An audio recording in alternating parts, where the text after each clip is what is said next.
Welcome back 8th class students. तो चलिए start करते हैं मेटल नॉन मेटल्स चैप्टर का नेक्स्ट लेक्चर। लास्ट वाले लेक्चर में हमने फोकस किया था फिजिकल प्रॉपर्टीज ऑफ मेटल्स पे।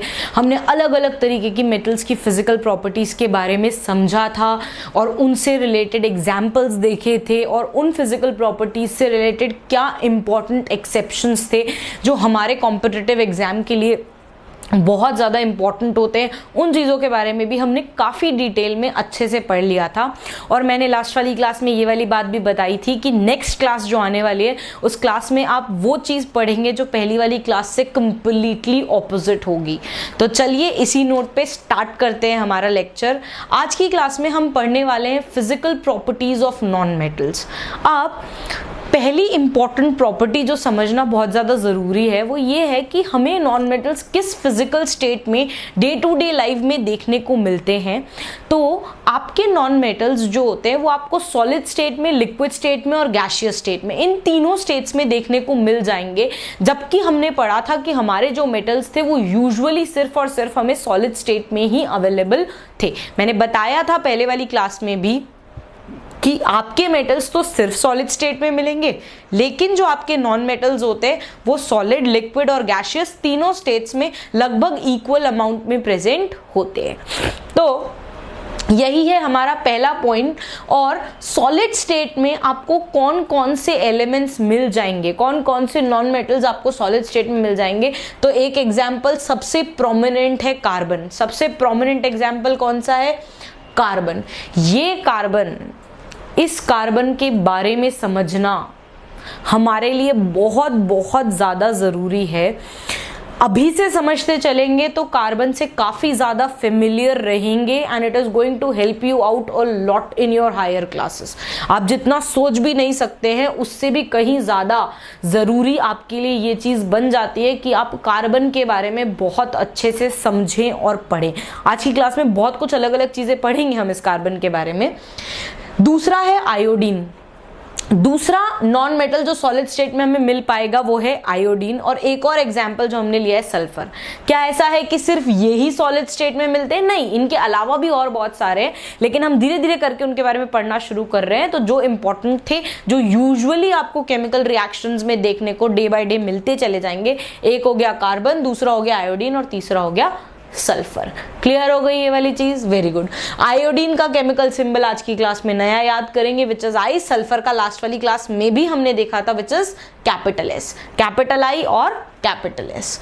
इसके बाद लिक्विड स्टेट में the only liquid non metal which exist is bromine और उसका सिंबल क्या है? कैपिटल बी और स्मॉल आर।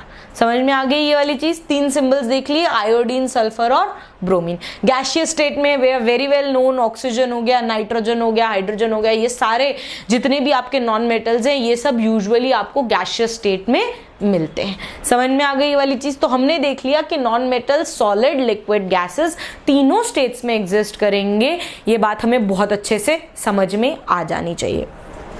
थोड़ा और आगे बढ़ते हैं तो नेक्स्ट चीज हमसे, जो नेक्स्ट पॉइंट हमसे कहा गया है वो पॉइंट ये है कि हमने पढ़ा था कि मेटल्स पजेस मेटालिक लस्टर, मतलब कि मेटल्स की एक बहुत ही शाइनी सी अपीयरेंस होती है।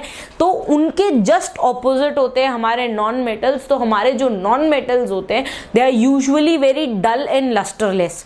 उनके पास एक शाइनी अपीयरेंस नहीं होती, बहुत डल सा कलर होता है उनका। यूजुअली ऑलमोस्ट आपके सारे जितने भी नॉन मेटल्स होते हैं उन सबका यही केस होता है। लेकिन जैसा कि मेटल्स में भी बहुत सारे एक्सेप्शंस एग्जिस्ट कर रहे थे, तो ऑब्वियस सी बात है कि नॉन मेटल्स में भी कोई ना कोई एक्सेप्शंस एग्जिस्ट करेंगे। तो नॉन मेटल्स में भी कुछ ऐसे होते हैं जो कि लस्टर पोजेस करते हैं, जिसका one of the best examples है iodine.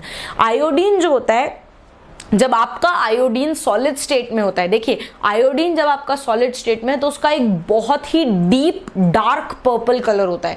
Deep dark purple colour मतलब ऐसा पर्पल कलर जो बिल्कुल it is tending to black.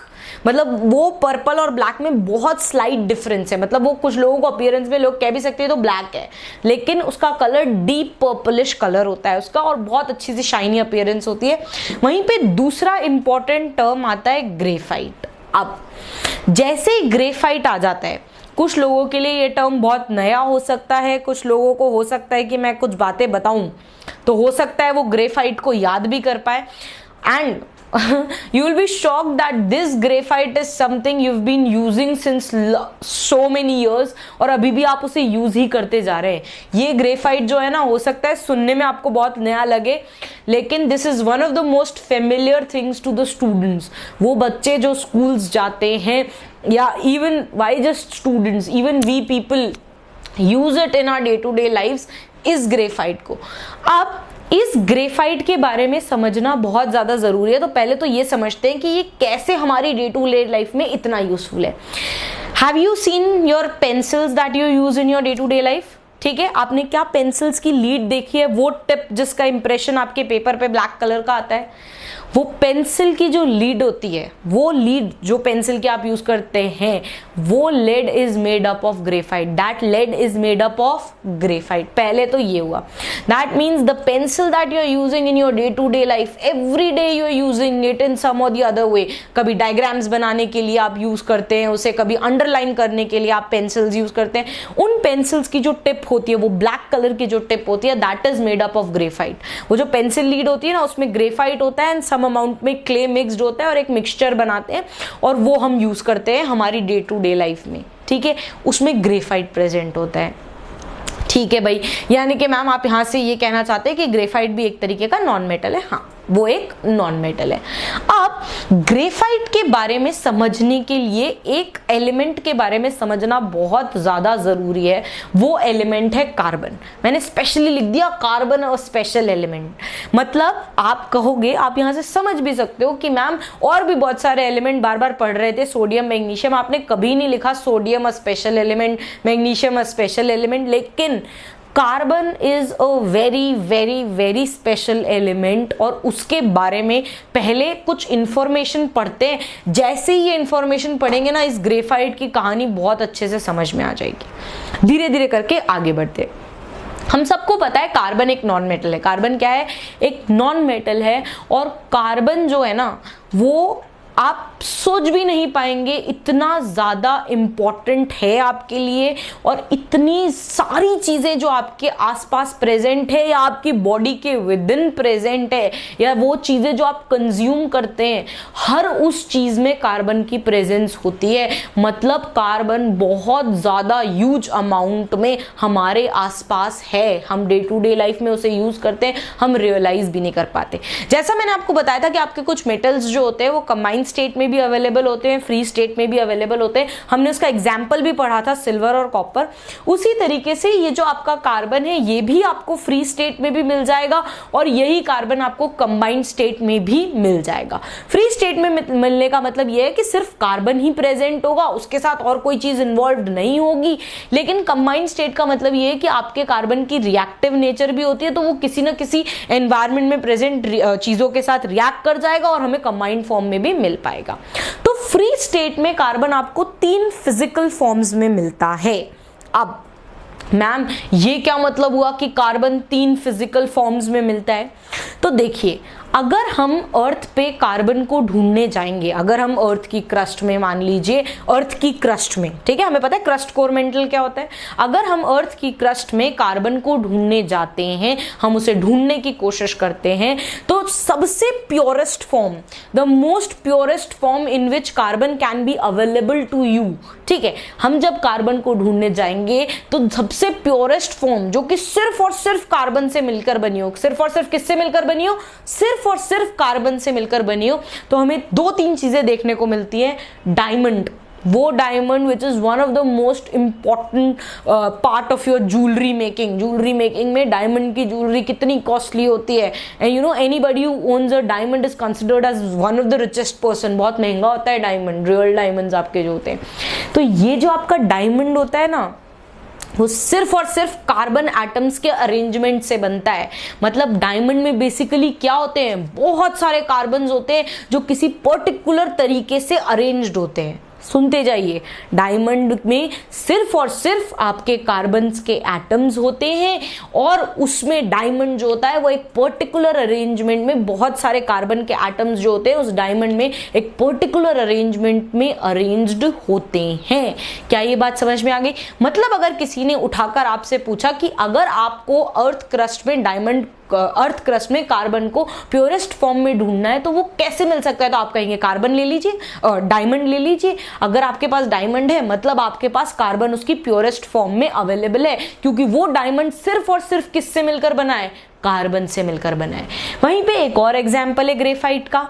ठीक है, ये ग्रेफाइट अगर आपके पास ग्रेफाइट है, दैट मीन्स वो ग्रेफाइट जिस चीज से मिलकर बना है वो सिर्फ और सिर्फ कार्बन के एटम्स से मिलकर बना है। लेकिन अगर किसी ने आपसे पूछा कि यार ग्रेफाइट भी कार्बन से मिलकर बना है, डायमंड भी कार्बन से मिलकर बना है, तो आपने इन दो चीजों को दो अलग अलग नाम क्यों दिए? भाई आपने डायमंड को डायमंड और ग्रेफाइट को ग्रेफाइट क्यों कहा? कोई तो डिफरेंस होगा, वरना हम दोनों, क्योंकि दोनों ही कार्बन से मिलकर बने तो हम सेम नाम दे देते उन्हें। नहीं, डिफरेंट नाम देने के पीछे रीजन ये था कि डायमंड में कार्बन्स का जो अरेंजमेंट होता है वो डिफरेंट होता है as compare to the arrangement of carbon in graphite. और फिर से कोल में जो अरेंजमेंट कार्बन के एटम्स का होता है, कोल डे टू डे लाइफ में यूज होता है एनर्जी प्रोड्यूस करने के लिए, ये कोल, इसमें भी सिर्फ और सिर्फ क्या होता है? मेजर कंस्टिट्यूएंट इसका कार्बन। लेकिन डायमंड, ग्रेफाइट और कोल एक दूसरे से अलग इसलिए हैं क्योंकि इनमें अरेंजमेंट ऑफ कार्बन एटम्स जो है वो अलग अलग है। और क्योंकि कार्बन एटम्स का अरेंजमेंट अलग अलग है मतलब डायमंड, ग्रेफाइट और कोल की प्रॉपर्टीज भी एक दूसरे से क्या होंगी? अलग होंगी। इनकी प्रॉपर्टीज भी क्या होंगी? एक दूसरे से अलग होंगी। कैसे अलग होंगी? Diamond, it is considered as one of the most hardest substance occurring on earth naturally. Hard है, डायमंड को तोड़ना बहुत मुश्किल है, one of the hardest substances है। लेकिन ग्रेफाइट उतना हार्ड नहीं है, ग्रेफाइट इजीली ब्रेक हो जाता है, कोल इजीली ब्रेक हो जाता है। समझ में आया? दोनों चीजें मिलकर, दोनों तीनों चीजें सिर्फ और सिर्फ कार्बन के अरेंजमेंट से बनी है, लेकिन उस कार्बन के अरेंजमेंट के डिफरेंस ने इनके बीच में इतना बड़ा आप कह सकते हैं चेंज डेवलप कर दिया कि diamond is one of the most hardest substance to break. लेकिन वही ग्रेफाइट जो खुद कार्बन से मिलकर बना था, उस ग्रेफाइट को ब्रेक करना हमारे लिए इजी है। पेंसिल की लीड आसानी से टूट जाती है, बेस्ट एग्जांपल है समझने के लिए। कितने इजीली आप पेंसिल की लीड को क्रश कर पाते हैं ना।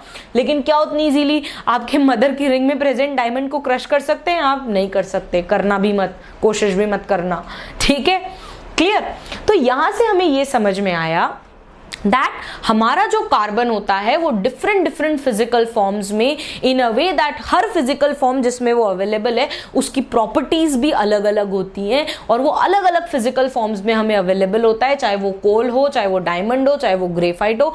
और इन चीजों को किसी भी एक एलिमेंट का अर्थ के ऊपर डिफरेंट फिजिकल फॉर्म्स में मिलना क्या कहलाता है? वो कहलाता है एलोट्रोपी। क्या कहलाता है? Allotropy. That property of an element, the property of an element to exist in different physical forms in a way that each physical form has a different property. Diamond की अपनी अलग सेट ऑफ प्रॉपर्टीज है, graphite की अपनी अलग set of properties है।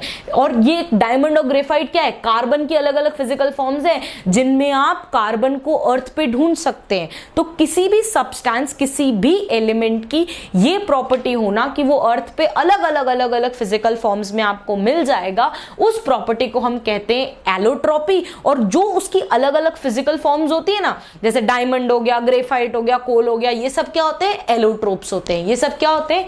Allotropes होते हैं। वो प्रॉपर्टी को कहते हैं एलोट्रोपी, और अलग अलग फॉर्म्स जिनमें वो अवेलेबल होता है उन्हें हम कहते हैं एलोट्रोप्स। मतलब अगर किसी ने हमसे पूछा नेम 2 एलोट्रोप्स ऑफ कार्बन, मतलब वो हमसे क्या पूछना चाह रहा है? वो हमसे ये पूछना चाह रहा है कि हमें ये बताइए कि कार्बन अर्थ पे अलग अलग फिजिकल फॉर्म्स में कैसे मिलता है। तो एलोट्रोप्स क्या क्या हो गए? एलोट्रोप्स हो गए डायमंड, ग्रेफाइट एंड कोल। समझ में आई ये वाली बात? वापस से बता रही हूं, अर्थ पे जब आप कार्बन को ढूंढने जाएंगे तो वो अलग अलग फिजिकल फॉर्म्स में अवेलेबल होता है। हर फिजिकल फॉर्म की प्रॉपर्टी एक दूसरे से अलग अलग होती है, और इन सब अलग अलग फिजिकल फॉर्म्स में जो वो अवेलेबल होता है, इस प्रॉपर्टी ऑफ कार्बन को हम कहते हैं एलोट्रोपी, एंड वो अलग अलग फिजिकल फॉर्म्स को हम क्या कहते हैं? एलोट्रोप्स। एग्जाम्पल से समझ में आ गया? कार्बन के एलोट्रोप्स हो गए डायमंड, ग्रेफाइट और कोल। समझ में आ गया? वो सिर्फ और सिर्फ कार्बन से ही मिलकर बने हैं। और कोई भी पूछे कि भाई ये बता दो कि डायमंड और ग्रेफाइट की प्रॉपर्टीज एक दूसरे से अलग क्यों है, तो हमें घबराना नहीं है, हमें साफ बोलना है कि हमें पता है कि डायमंड, ग्रेफाइट और कोल में कार्बन एटम्स का अरेंजमेंट अलग अलग है। आगे चलकर फर्दर क्लासेस में हम ये भी पढ़ेंगे कि क्या डिफरेंस है उस अरेंजमेंट में। क्लियर? जब हम थोड़ा बहुत कार्बन के बारे में और डिटेल में पढ़ेंगे तब हमें ये समझ में आएगा। थोड़ा और आगे बढ़े तो एटमॉस्फेयर में जो कार्बन होता है वो आपका किस फॉर्म में अवेलेबल है? वो आपको CO2 के फॉर्म में मिल जाएगा, कार्बन डाइऑक्साइड, कार्बन मोनोऑक्साइड, इन सब फॉर्म्स में वो कहां अवेलेबल है आपके पास? एटमॉस्फेयर में, in the form of different different gases.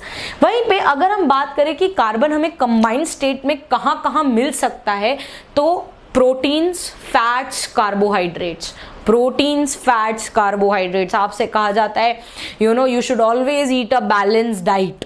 Clear? आपके प्रोटीन, कार्ब्स, फैट्स सबकी क्वांटिटी क्या होनी चाहिए? बैलेंस्ड होनी चाहिए जब भी आप डाइट ले रहे हैं। तो to utter shock and surprise, इन तीनों चीजों में कार्बन प्रेजेंट होता है। क्या प्रेजेंट होता है इन तीनों चीजों में? कार्बन। और क्योंकि ये कंबाइंड स्टेट में प्रेजेंट है, इसका मतलब यही कार्बन किसी दूसरे सब्सटेंस के साथ रिएक्ट करता होगा, कंबाइन करता होगा, तभी तो वो एग्जिस्ट करता होगा।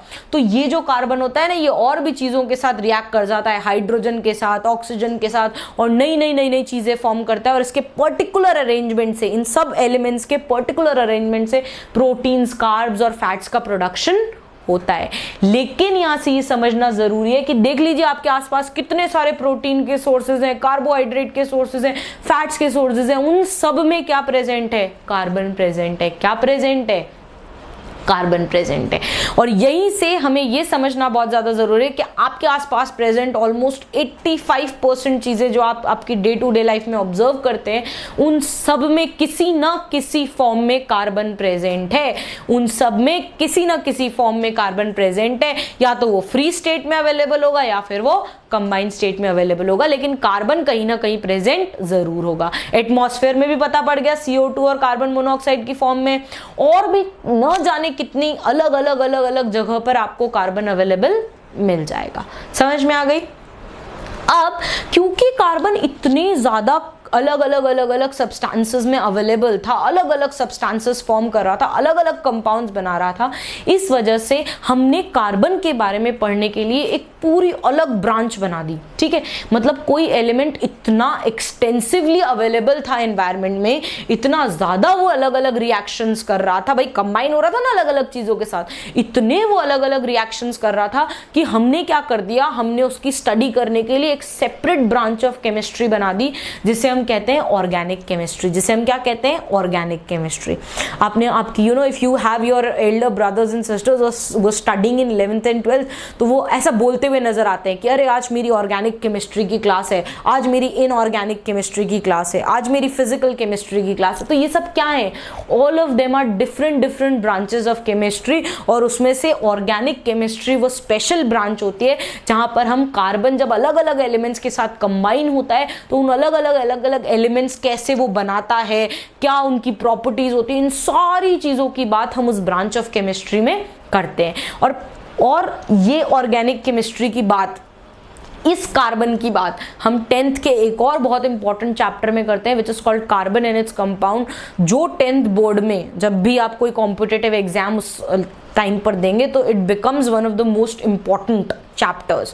बहुत इंपॉर्टेंट, बहुत इंटरेस्टिंग और बहुत फ्रेश चैप्टर होता है। जितना इसके बारे में पढ़ेंगे ना उतना कम है, हम कभी भी सब कुछ नहीं पढ़ सकते हैं, हर दिन एवोल्यूशन हो रहा है। ठीक है? तो आज पहले हमने कार्बन कैसे एक स्पेशल एलिमेंट था उन चीजों के बारे में पढ़ा, किस किस फॉर्म्स में वो मिलता है वो मैंने आपको पहले ही पढ़ा दिया। एलोट्रोपी क्या होती है वो समझा दी, एलोट्रोप्स ऑफ कार्बन क्या होते हैं, घबराने की बात नहीं है, कोई बहुत बड़ी चीज नहीं है, सब समझ चुके हैं हम लोग। ठीक है? अब जब हम ग्रेफाइट की बात करेंगे ना तो आपको बिल्कुल भी प्रॉब्लमैटिक फील नहीं होएगा। अब आप बिल्कुल कंफर्टेबल फील करोगे जब ग्रेफाइट, आपको पता है ग्रेफाइट क्या है? ग्रेफाइट बेसिकली कार्बन से मिलकर बना है। किससे मिलकर बना है? सिर्फ और सिर्फ कार्बन एटम से। तो ये जो आपका ग्रेफाइट होता है, ये आपका ग्रेफाइट लस्ट्रस होता है। कैसा होता है? लस्ट्रस। इसके पास एक शाइन होती है, ब्लैक कलर का ये होता है। इसका अपीयरेंस कैसा होता है? शाइनी होता है, स्मूथ सी सरफेस होती है इसकी, शाइनी सी। ठीक है, तो यहां पर हमने देख लिया। वापस से अपने ये वाली चीज को खत्म कर वापस से बिगिनिंग पर आ जाते हैं। हम ये चीज ऑब्जर्व कर चुके हैं that are non metals are generally dull, वो जनरली डल होते हैं, उनके पास लस्टर नहीं होता है। लेकिन उसका एक्सेप्शन क्या हो गया? Iodine and graphite, both of them possess a shiny appearance. Next, हमने पढ़ा था कि our metals are very hard and strong, but our non-metals they are very soft. Clear? वो सॉफ्ट होते हैं, वो हार्ड और स्ट्रॉन्ग नहीं होते, उनकी टेंसाइल स्ट्रेंथ भी काफी लो होती है। अब सॉफ्ट का एग्जाम्पल अगर आप देखना चाहें, सॉफ्ट और ब्रिटल का एग्जाम्पल। अब ब्रिटल का मतलब समझ लो पहले एग्जाम्पल देखने से पहले। ब्रिटल का मतलब क्या होता है? अगर आपने उस चीज को हैमर से स्ट्राइक किया, सपोज कीजिए मैंने कोल का एक पीस लिया, कोल फिर से कार्बन आ गया, कार्बन नहीं छोड़ेगा आपको जब तक आप नॉन मेटल के बारे में पढ़ रहे होंगे, हर जगह नजर आएगा। तो अगर मैंने कोल का पीस लिया और उसे हैमर से स्ट्राइक किया, तो what you will observe that it is going to break into pieces। वो छोटे पीसेस में क्या हो जाएगा? ब्रेक हो जाएगा। तो anything which gets broken if you apply physical force on it, आप उस पे अगर कोई भी physical force, mechanical force apply करते हैं तो वो पीसेस में ब्रेक हो जाएगा। इस चीज को कहते हैं कि वो ब्रिटलनेस रखता है, वो ब्रिटल नेचर का है, टूट जाएगा। ग्लास, कांच, आपके घर पे लगा हुआ कांच भी ब्रिटल होता है, इजीली ब्रेक हो जाता है। समझ में आ गई? तो यहां से जो चीज हमारे को क्लियर हो जानी चाहिए वो पॉइंट ये है that your non metals are usually soft and brittle in nature. वो सॉफ्ट होते हैं, टूट जाते हैं इजीली। क्लियर हो गई ये वाली चीज? अब इसका एक्सेप्शन क्या है? Diamond.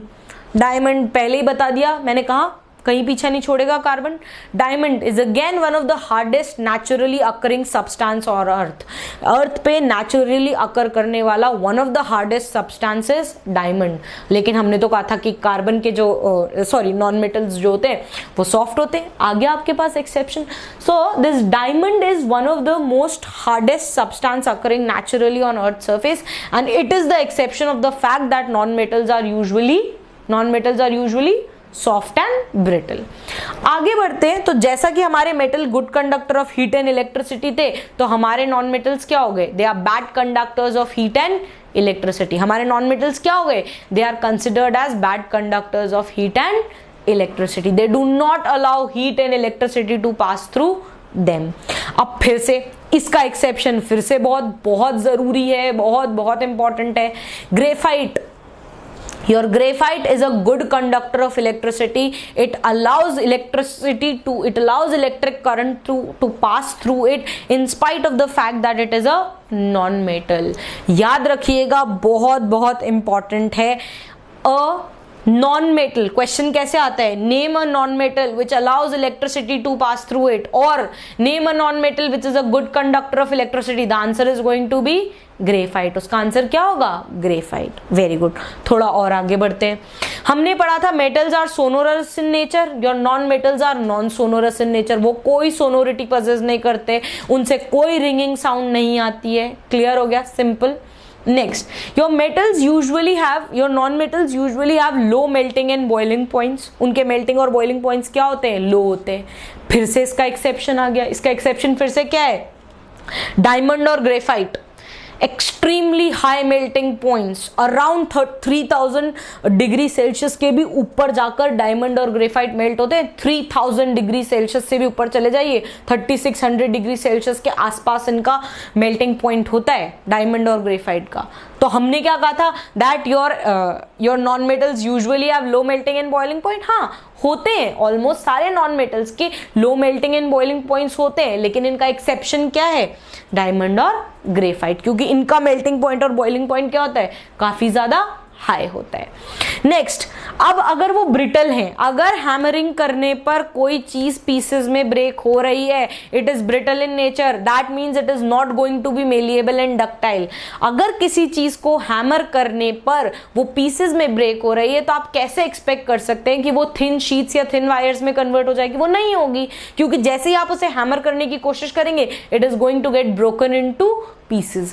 That means your non-metals are non-malleable and not ductile in nature. समझ में आ गया? कंपैरिजन तक करके बता दिया मैंने आपको मेटल और नॉन मेटल की फिजिकल प्रॉपर्टीज में।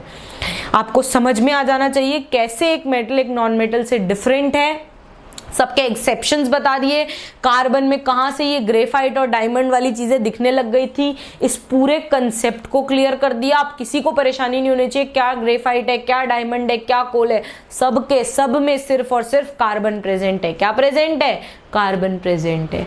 और इन सब में यही अंतर है कि इन सब में कार्बन एटम्स का अरेंजमेंट अलग अलग होता है, जिस वजह से इन सब की फिजिकल प्रॉपर्टीज भी क्या होती हैं? अलग अलग होती हैं। समझिएगा, डायमंड के थ्रू इलेक्ट्रिसिटी पास नहीं कर सकते, लेकिन ग्रेफाइट के थ्रू कर सकते हैं। समझ में आया? डायमंड के थ्रू इलेक्ट्रिसिटी पास नहीं कर सकते, ग्रेफाइट के थ्रू कर सकते हैं। कहां से आया डिफरेंस? डिफरेंस सिर्फ इस बात से आया कि डायमंड और ग्रेफाइट में कार्बन एटम्स का अरेंजमेंट क्या है? अलग अलग है। समझ में आया कैसे दोनों चीजें सेम चीज से मिलकर बनी है, लेकिन सिर्फ एक अरेंजमेंट के डिफरेंस की वजह से उनकी प्रॉपर्टीज में बहुत सारे डिफरेंसेस हमने ऑब्जर्व कर ली। तो आई होप आज की क्लास बहुत इंटरेस्टिंग सी लगी हो, बहुत ज्यादा मजा आया होगा, एक नई ब्रांच ऑफ केमिस्ट्री के बारे में भी पता चला, आप बहुत क्यूरियस हो गए होंगे। तो ऐसे ही आगे जैसे जैसे बढ़ते जाएंगे नई नई चीजें पढ़ेंगे, बहुत सारी मस्ती के साथ और बिना टेंशन के साथ पढ़ते रहिए। मैं मिलती हूँ आपसे नेक्स्ट वाली क्लास में। Until